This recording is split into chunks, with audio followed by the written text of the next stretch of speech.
मत्ती 26 बाब 31 आयत से 35 आयत तक। सफ़ा नंबर 31। यीशु पेशन गोई करता है कि पतरस मेरा इनकार करेगा।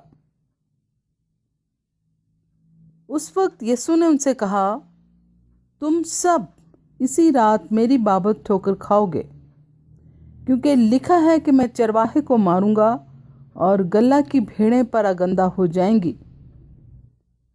लेकिन मैं अपने जी उठने के बाद तुमसे पहले गलील को जाऊंगा।